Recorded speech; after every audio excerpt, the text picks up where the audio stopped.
Kyuukyuu Sentai GoGoFive! Hey guys, and welcome to another one of my episode commentary and reviews. This time, as part of my 50th anniversary series of videos, I'm covering the first episode of Kyuukyuu Sentai GoGoFive Rescue Soldiers Rise Up. Let's get into the episode. The episode opens as an old man studies the position of planets on a computer as a meteorite crashes to Earth. As emergency services scramble into action, as a rescue team searches one of the buildings, the team are running out of air, so the captain tells the team to go change their tanks before heading to the upper floor, finding some people unconscious.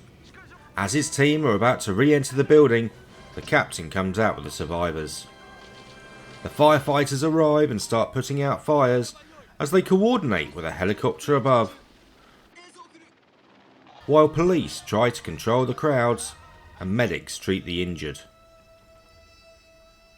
The next morning, as everyone's packing up, Matoi takes a moment to look at the meteorite glowing on the ground before he is called by his 4 siblings as they all look at the meteorite before it explodes and a giant flaming monster emerges, sending the 5 flying as it shoots rockets from its hands. The 5 are woken up in a room by Analyzer Robot Mint, and it turns out they're all back home, before they hear the voice of their missing dad. Thought dead after being missing for the last 10 years, he explains about the Grand Cross space monster and shows them a rescue base rising from the bay. He spent the last 10 years working on it. As the siblings try to leave to help at the attack site, the dad says it's time to form the rescue squad, and the robot gives them the rescue bracers. As a secret door opens, and the 5 enter an underwater transit system, taking them to Bay 55, before performing their first henshin.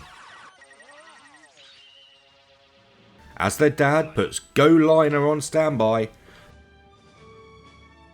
the Rangers enter the colossal machines. As a train track rises from the bay, and the Go Liner leaves the base, speeding through the city, even outpacing the Shinkansen towards the disaster scene. Arriving, they split up in their individual rescue machines: Red Ladder, Blue Thrower, Green Hover, Yellow Armor, and Pink Aider. Driving in, Red hears people in the burning skyscraper ahead, as the dad tells them to use the Green Hover to combine Pink, Yellow and Blue rescues to form Victory Walker. Using the chemical extinguish cannons, they use Victory Walker to cool a path through the magma, before Red drives Red Ladder in close and deploys the ladder from his rescue machine, breaking through the wall of the building and allowing Red, Pink and Yellow Rangers to enter the building and search for the trapped people. As Yellow finds the people in the lift, the cable starts to snap as the building starts to become more and more unstable. Dad comes on the radio to tell Red to summon Lifebird, which delivers Beak Driller to Red that he uses to break into the lift, and Beak Discharger that Pink uses on the fires. As they get the people out of the lift, the building shifts again as the monster starts to rise from the ground. Leaving via the ladders, Pink and Yellow take the people to safety as Red enters his vehicle, but he gets stuck in the rubble as the monster approaches. Green uses his vehicle to lift Red Rescue as Dad says to combine all the vehicles to form Victory Robo. But as Green tries to lower Red into position, the monster blasts a nearby building, with a shockwave pushing Green away. Firing back with his cannons as he tries again, Green lowers Red into place before landing and forming Victory Robo. Walking through blasts from the monster, they stop before launching a barrage of punches, before lifting it up with the extending arms and throwing it into its own magma pool, destroying it and stopping the magma from flowing. as the Rangers walk down the road victorious as the new rescue squad GoGoFive. Okay, so that was the first episode of the 23rd Sentai series, Kyuukyuu Sentai GoGoFive. It's the first time in a while that we've actually had the Rangers be related. I think the last one where it was a family before this would have been Five Man. And I think the next one after this for them to be related would be Magiranger. So not the most common thing having the Rangers actually be related. I gotta say, like, the dad kind of annoys me. You know, their mum is, I guess, passed on. So they've just got their dad, and then he disappears. And they all think he's dead. And he's been gone 10 years. Okay, he's been building, like, the superliner and the rescue vehicles and sorting out the suits and everything else. Which he's done all by himself for 10 years.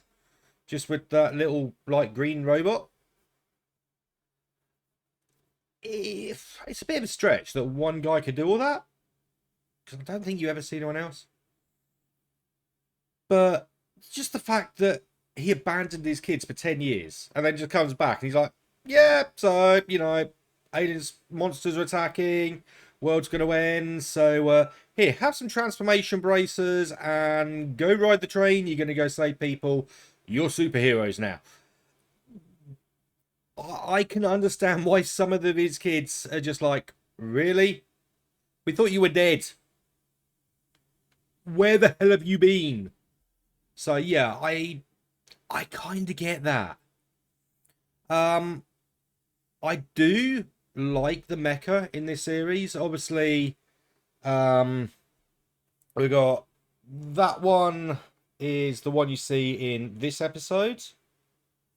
And the toy itself is actually pretty small because obviously it has to fit in that big boy.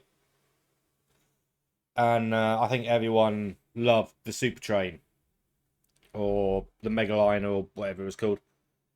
That was just a brilliant thing, actually having like this giant train, which I love in the montage bit coming out.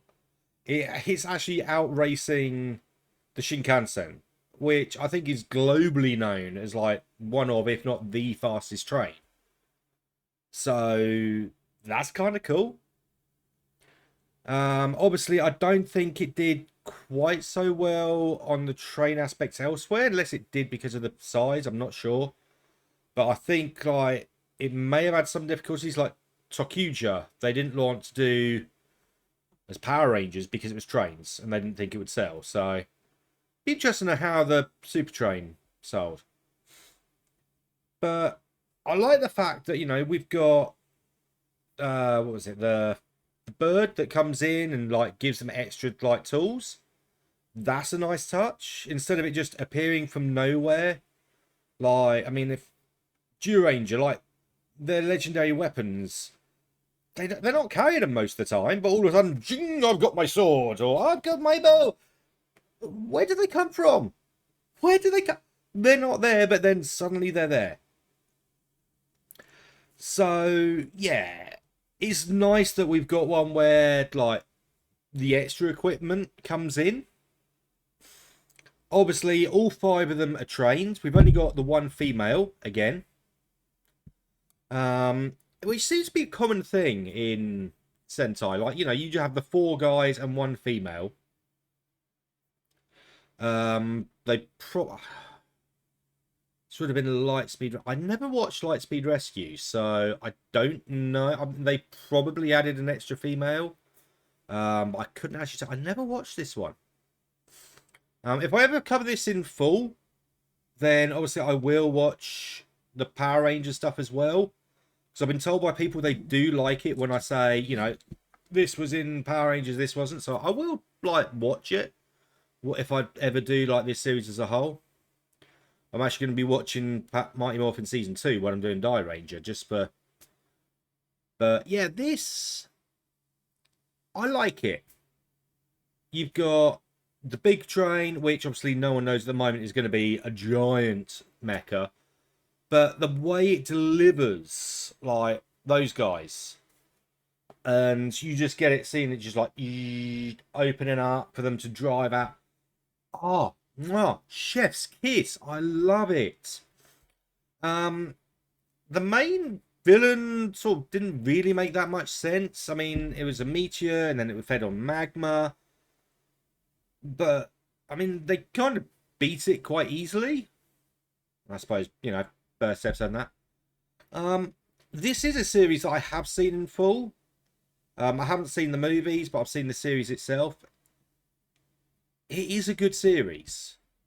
Kind of goes a bit nuts towards the end, I think, with some of the extra like mecha they got throughout, if it's the one I'm thinking of.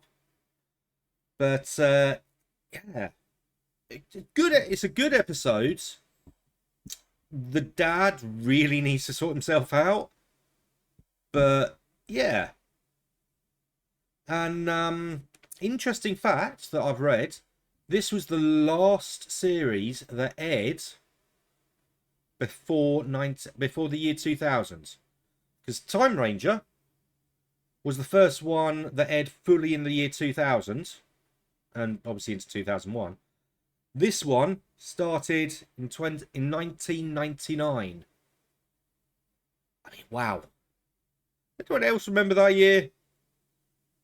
I was in year 8 at school. South Park was big. I remember South Park being big.